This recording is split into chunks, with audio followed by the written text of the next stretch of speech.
So, tingnan natin. Oh, so nice. Tikman natin.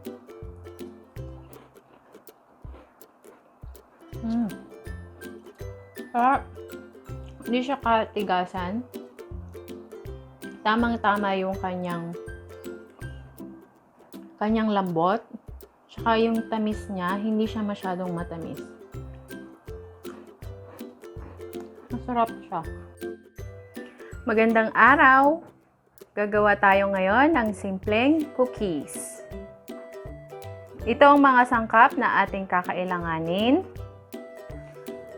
1½ cups all-purpose flour, 3/4 cups butter, ½ cup light brown sugar, ½ cup milk powder, 1½ teaspoon vanilla extract, 1 teaspoon baking powder, 1/8 teaspoon salt, 1/2 teaspoon baking soda. At ngayon sisimulan na natin. Nakalimutan kong sabihin ang 1 medium or large size egg. Ang una nating ilalagay sa ating mixing container ay ang butter. Kailangan na ilabas na ninyo sa ref ang butter bago ito gamitin para malambot na siya. Ang sunod ay ang ating 1/2 cup light brown sugar.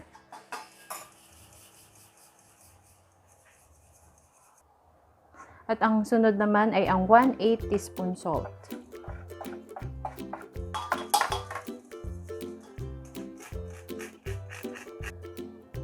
One and a half teaspoon na vanilla.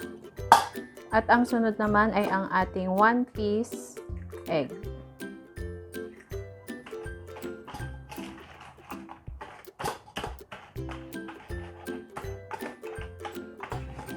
Then continue mixing.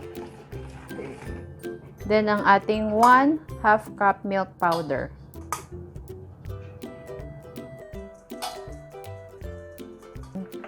Ang sunod ay 1 teaspoon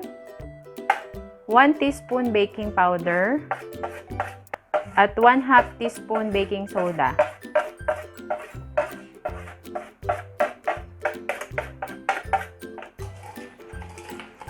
Then continue mixing at ang ating 1½ cups flour.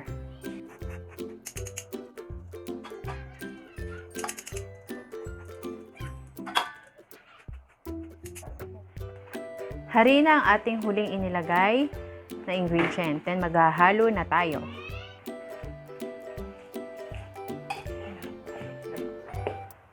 Sa parteng ito, mas mainam na spatula ang ating gamitin sa paghahalo ng ating mixture. So, ayan na ngayon ang ating mixture. So, after natin siyang mahalo ng wala na kayong nakikitang mga lumps, pwede na natin siyang ilagay muna sa ref ng around 20 to 30 minutes para hindi siya ganun kalambot. Pina-transfer na natin siya ngayon sa bowl para bago ilagay siya sa ref. So, habang nasa ref ang ating mixture, medyo pinapatigas natin ng konti. Prepare natin ngayon yung pan. Napahiran ko na ang ating pan ng mantika, so lalagyan na natin siya ngayon ng parchment paper.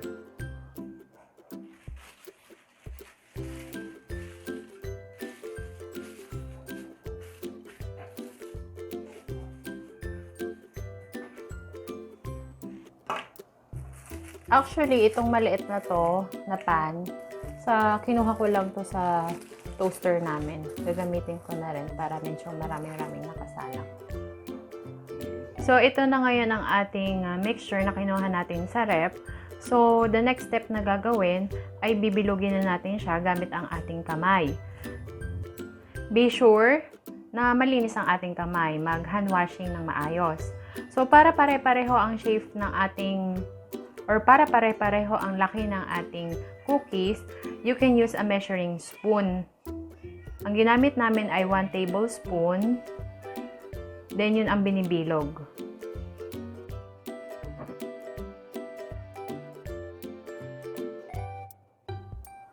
Yung mga cookies na yan, na hindi pa luto, maglalaan kayo ng space sa pan na hindi masyadong dikit-dikit.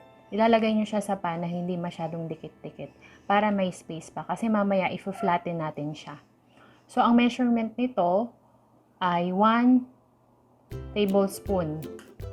Each bilog na yan. So, makikita nyo mamaya paano natin siya i-flatten ng sunod-sunod. So, for now, bibilogin natin sila, then ihihilera sa pan. So, kukuha tayo ng measuring cup.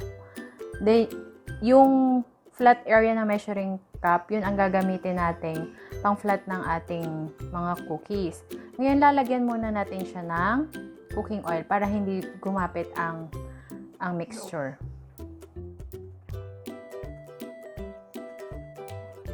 Medyo kumakapit pa rin, pero hindi naman masyado.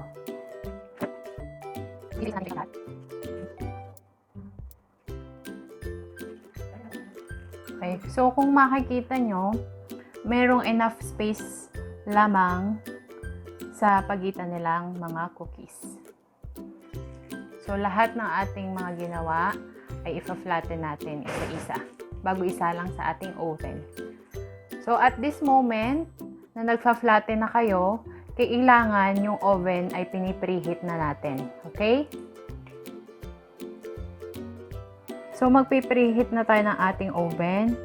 So, iset natin sa 160 degrees Celsius. Then, buhayin na natin.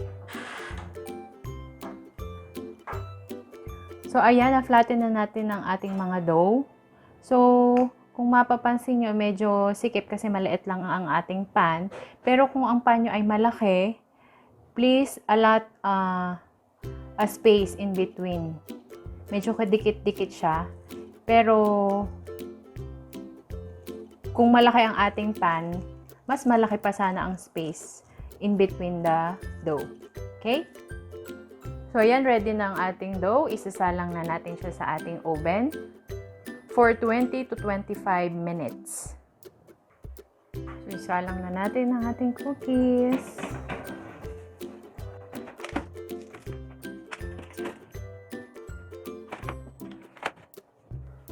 Set na natin sa 20 minutes ang ating timer. Then, after 20 minutes, that's the time we will check kung okay na ang ating cookies. Kung hindi pa, then pwede natin siyang isalang ulit for another 5 minutes. Kung makikita nyo, nagdikit-dikit na siya. So, kailangan talaga magbibigay tayo ng sapat na distansya bawat cookie. Pero ang bango niya. 10 minutes more. At patuloy pa rin sa pag-alasa ang ating cookie. Maliit lang kasi ang ating oven, kaya maliit lang din ang ating pan. Kaya maliliit lang ang spaces na naibigay namin in between sa ating dough. Kaya nagdikit-dikit siya. So, if you have a bigger oven, allot ample space in between the dough. O kaya naman kung katulad nito na maliit ang oven ninyo, konti lang ang mailalagay bawat salang para hindi siya magdikit-dikit. So, ayan na. Time to check after 20 minutes. Wow! Wow! So, yung nasa taas, kukunin na natin kasi okay na siya. Tsaka yung kulay niya ay okay na din kung titingnan natin. Yan o, medyo light brown na siya. So, hahanguin natin na ngayon itong nasa taas. Kasi baka naman masunog. So, yan ang ating cookie. Ang ganda ng kulay niya. Yun nga lang nagdikit-dikit. Kasi maliit lang yung ating pan. So, yung nasa loob, medyo whitish pa siya. Hindi kasing kulay nitong galing sa taas. So, isasalang natin siya ng another 3 to 5 minutes. So, hindi pa natatapos yung 3 minutes. Nag-double check ako, around 1 to 2 minutes lang. Okay na rin siya. kasi wala nang naiiwan sa tinidor na wet mixture ng ating dough. So, hahanguin ko na rin to para mapalamig. Then, mamaya magte-taste test na tayo. So, yan na yung ating mga cookies. Kung mapapansin nyo, medyo iba ang kulay nito kasi ito ay nasa taas na bahagi ng oven. Malapit siya sa source of heat ng oven. So, medyo malamig-lamig na siya. So, tingnan natin. Oh, so nice. Tikman natin.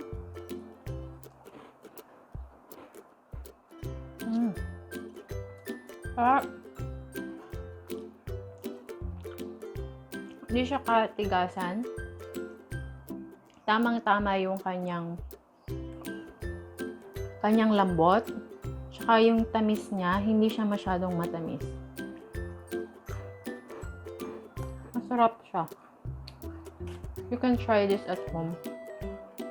Itong cookies na to kaya nasa lianera kasi we don't have enough pan. So, para isang salangan na, ilagay na lang namin sa lianera. So, tikman naman natin itong nanditong part. Ito yung likod niyang banda. Ito yung harapan. Medyo crunchy to. Itong nasa may lianera kasi medyo manipis siya. Ito medyo thick ng konti. Soft ang inside. Mandalan kasi. Sarap. Nice. So, thank you for watching this video. Please don't forget to click the subscribe button and the notification bell para ma-notify kayo pag may bago tayong uploaded na video. Thank you!